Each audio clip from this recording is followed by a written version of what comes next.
Hello everyone, and welcome to How to Build an Archetype, featuring Mage. This is a video series where I analyze an archetype lineage in Metaphor ReFantazio to uncover their roles and niche, strengths and weaknesses, their theming, and use those information to build those archetypes to a stronger archetype through skill inheritance and choices of synthesis skills. I have only one rule for these kinds of videos. Have fun building your archetype. My aim with these videos is to guide people into having a better understanding of what an archetype can do and build those archetypes according to their theme and original purposes. This will not be the ultimate build guide for very difficult bosses type of video, because those guide videos will be very niche and it could go against the theming philosophy. And with that being said, there's a lot to the Mage archetype lineage, so without further ado, let's start with the basic archetype, the Mage.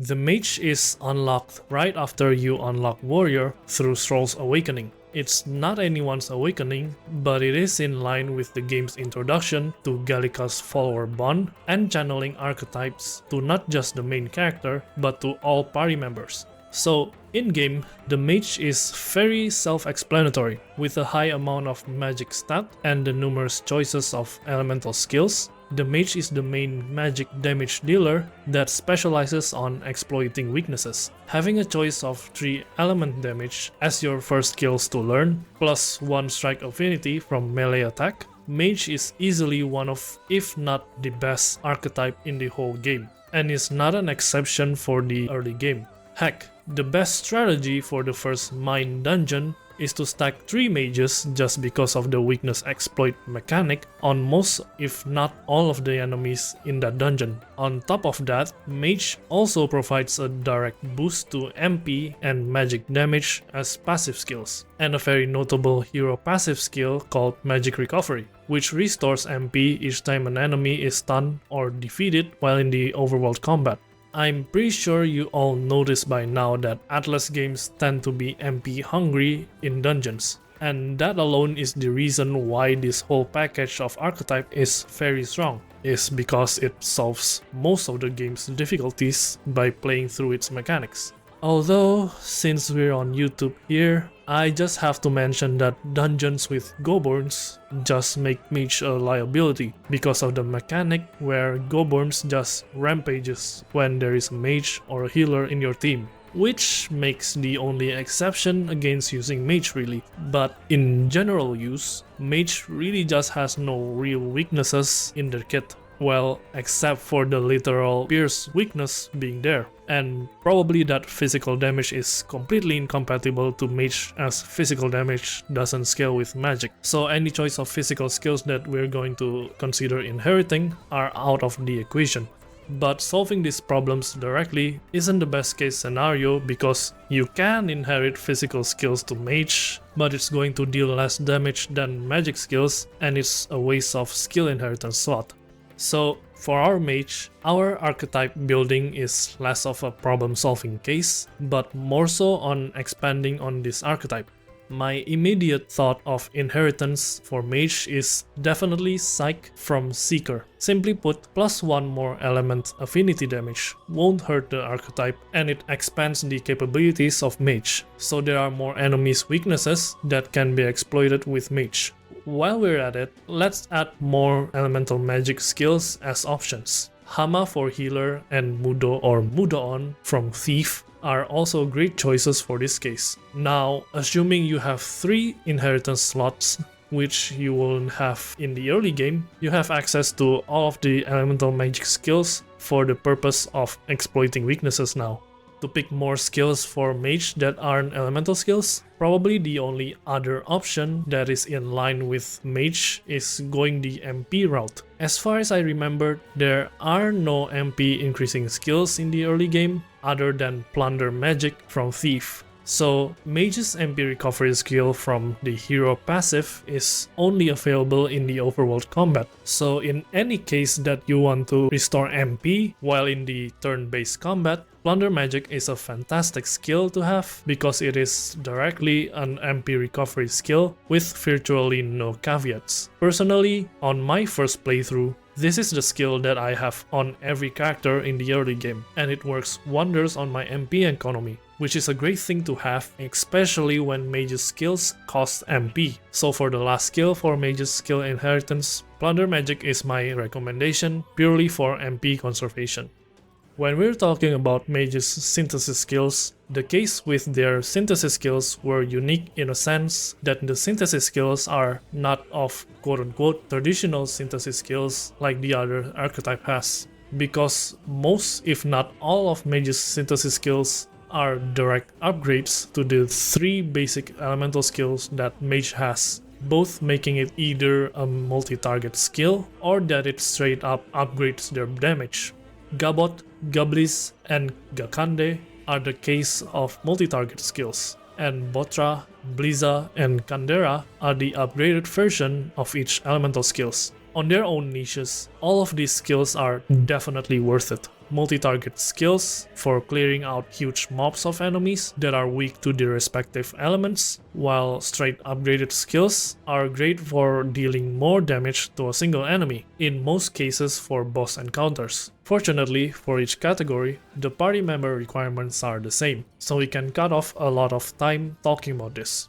So to get the multi-target elemental skills, pair your mage with either a seeker, another mage, or a healer, and make sure your mage has learned the basic skill equivalent of each elemental skills. To get the upgraded elemental skills, pair your mage with either another mage, a mass dancer, or a summoner, and make sure your mage has learned the basic skill equivalent of each elemental skills. There is one more synthesis skill though, named Meteophore, which is a severe magic fire damage nuke. Its usefulness is rather debatable because of the huge requirement it needs. 22 MP plus 3 turn icons can be very rough, especially on the early game where you are mostly supplied with 3 turn icons until you get your 4th party member. That being said though, this is a very high damaging skill that is worth having in your arsenal for a tough boss battle where you needed a little bit of a push. So to get Meteophore, pair your mage with a seeker, another mage, or a healer for the first combination, and either a mage, a mass dancer, or a summoner for the second combination. To get all of the synthesis skills available, the most likely case scenario is to just stack 3 mages. But for another lineup recommendation, switch one of those mages into either a seeker or a healer to get a multi-target synthesis skill that mage did not have access to, either win with seeker or light with healer.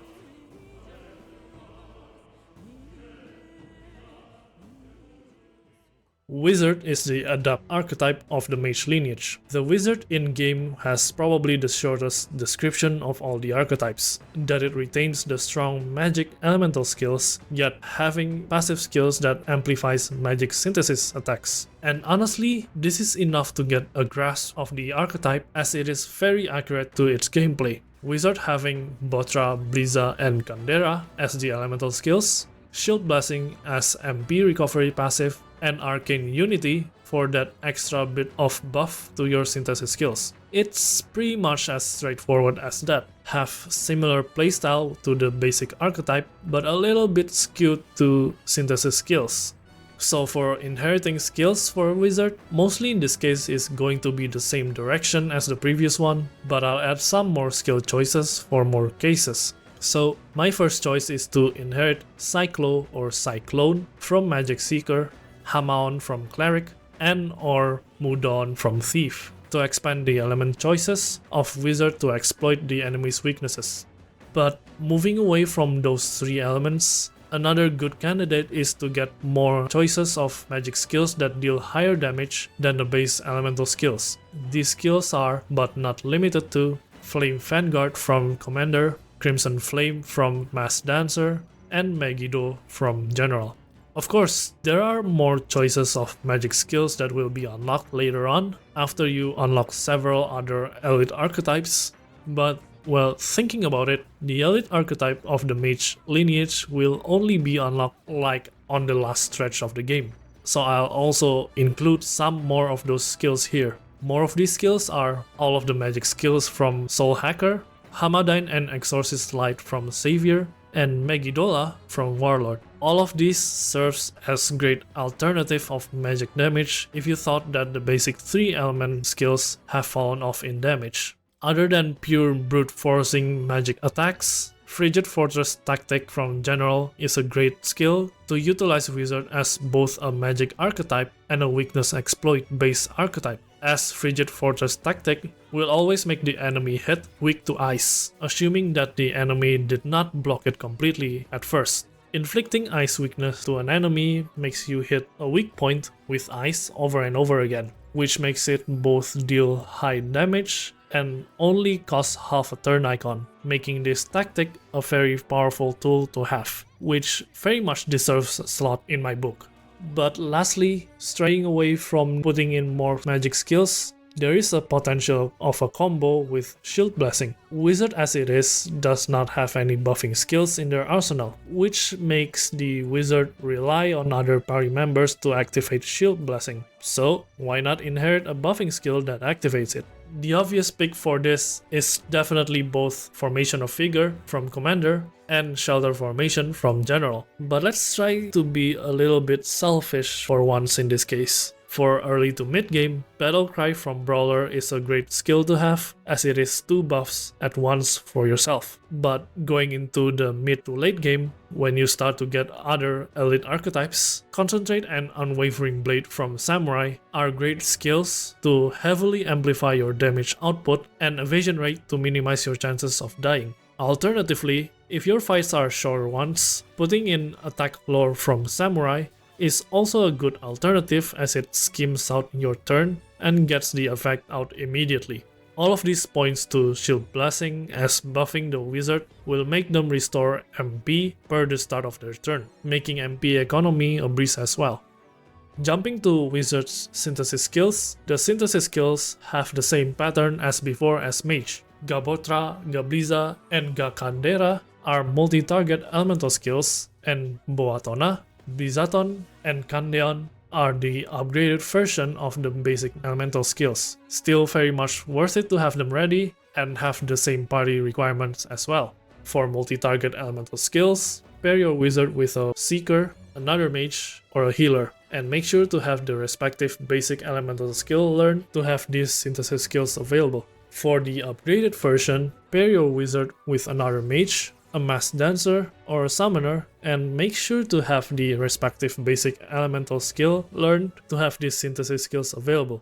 There are 2 more synthesis skills other than these. Those are Makara Break and Skyfall Bolt. Makara Break is useful but is very situational just for when the enemy has a Makara card, and those cases are not too common. This is amplified by the fact that Commander had Heartbreak Stratagem, which just does the same thing but is an inheritable basic skill. So Makara Break, while useful in their niche situation, is a definite skip for me. Skyfall Bolt, though, on the other hand, is the electric equivalent for Meteor 4. It is arguably a better synthesis skill to have even with the requirement because of how little magic electric skill choices are compared to magic fire skills, as evident from the skill inheritance section. Plus, that synthesis skills get a boost in damage just because of Arcane Unity. So Skyfall Bolt is a great synthesis skill to have ready. To get Skyfall Bolt, pair your wizard with either another mage, a mass dancer, or a summoner for both combinations. And again, the best combination to get all of the synthesis skills is to get at least 3 mages, which is definitely a pattern here. But mixing Mass Dancer to replace one of the mage is a viable pick as well, since Mass Dancer will receive synthesis skills that can inflict enemies with weaknesses to both fire and ice, making fire and ice damage from Wizard a heavy hitting skill as well because of the weakness exploit.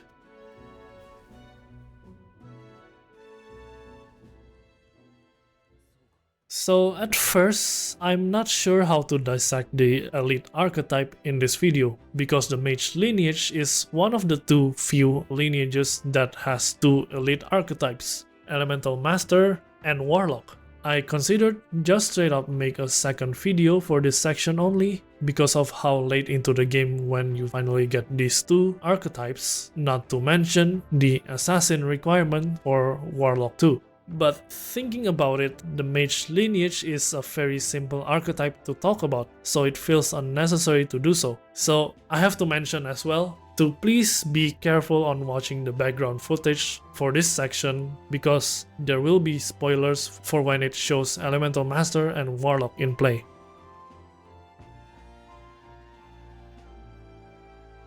Now continue to what I was talking about. Then at some point, I realized that Elemental Master and Warlock are the result of separating Mage's identity into two separate archetypes. Elemental Master retains the 3 magic elemental skills for weakness exploit purposes, and Warlock retains the MP boost and regeneration while expanding on the big magic damage niche with buffing skills. So we can kinda mix them both together in the same section. But to summarize both of these archetype strengths, these archetypes are still 2 of the best magic damage dealers in the game purely because of the magic stat boost that they have. While Elemental Master is strong purely by having choices of elements, Warlock is more strategic in their approach by using Hyper to boost their magic damage and the ability to Makara break in case the enemy has Makara card, which can be vital to the battle. But of course, splitting these archetypes into 2 will definitely create some weaknesses to these archetypes, such as Elemental Master being less capable of MP conservation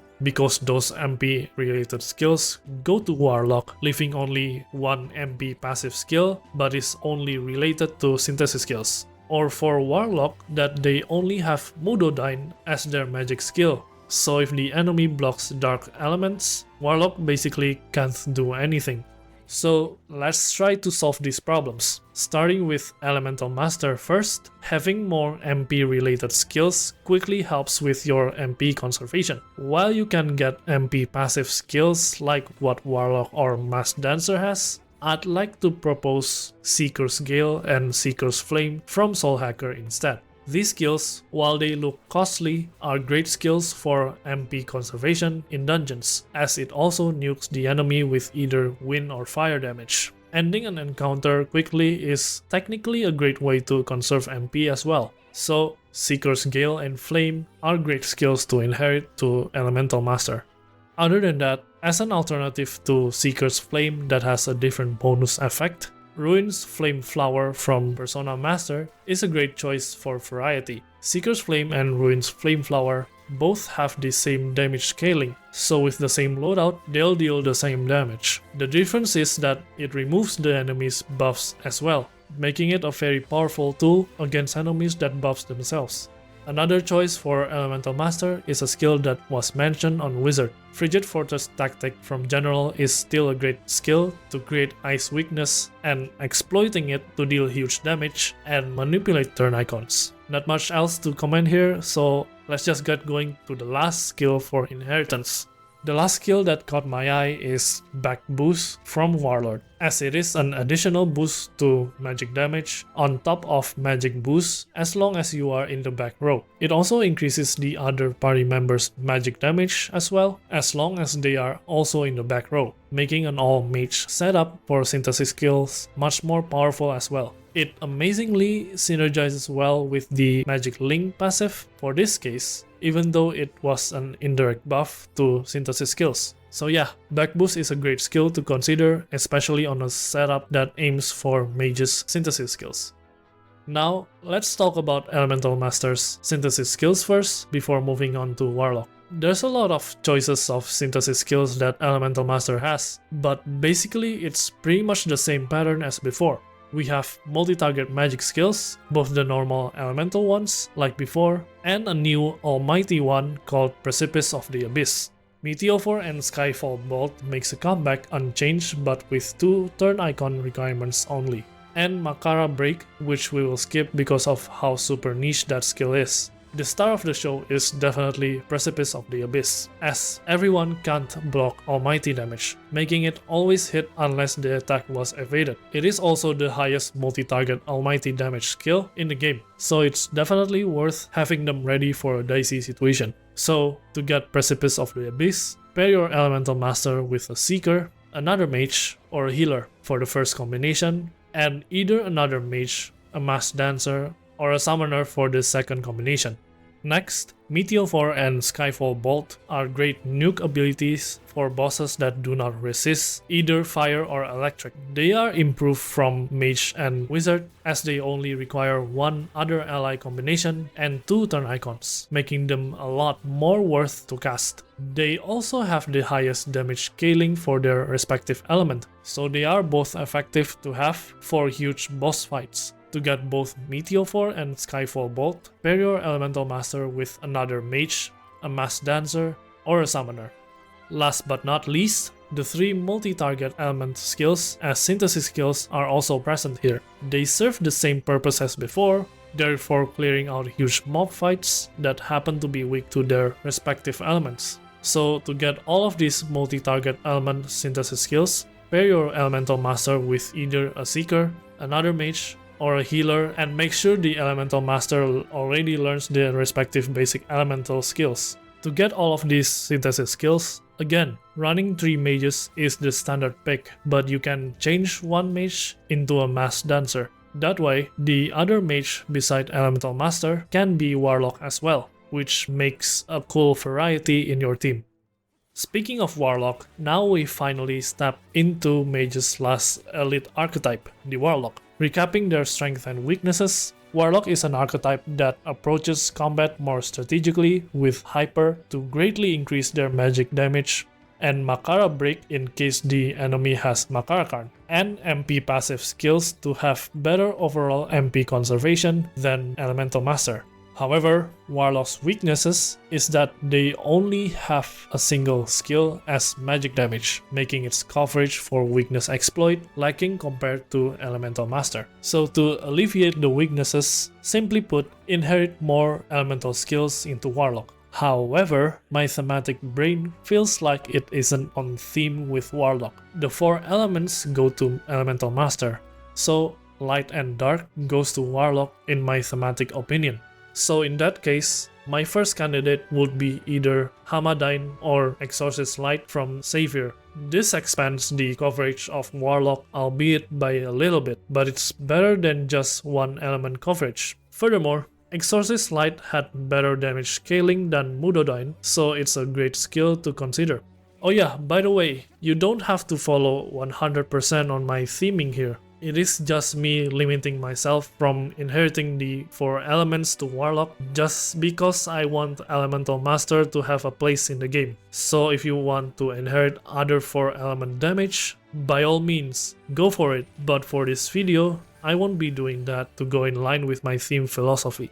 Other than that, to expand on the choices of magic skills, slotting in Megiddola from Warlord is also a viable pick to utilize your high magic stat.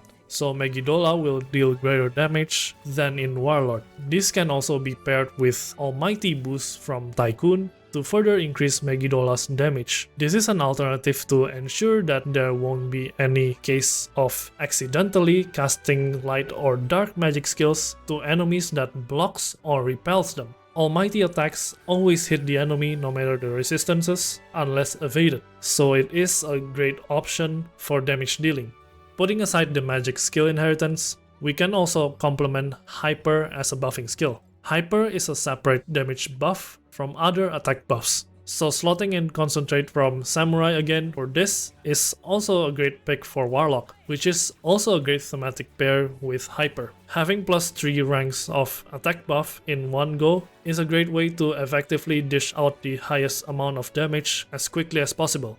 And for the last skill inheritance choice, there are 2 choices of passive skills that can further boost your magic damage, and these are Back Boost from Warlord and Magic Boost from Elemental Master. They are pretty much self-explanatory. They boost your magic damage directly, with Back Boost having certain conditions that isn't really a problem. I'm pretty sure these two passive skills are stackable as well, so inheriting two of these at the same time is also a viable choice.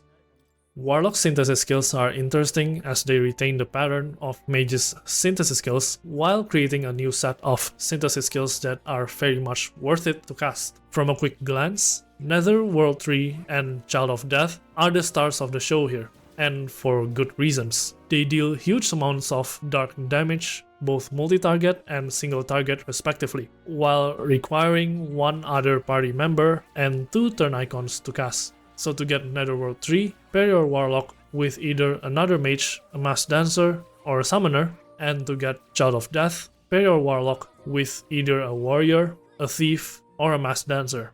Mamudodyne is there as a pattern of Mage's synthesis skills to have a multi-target version of a basic element skill that Warlock has. Although, since Netherworld 3 is readily available, I fail to see the reason why you will cast Mamudodyne instead of Netherworld 3, especially when they require the same party member combination, same turn icon cost, while dealing lesser damage overall. So I'd have to skip this one and finally talk about the single best synthesis skill for the Lineage, or even for the game really.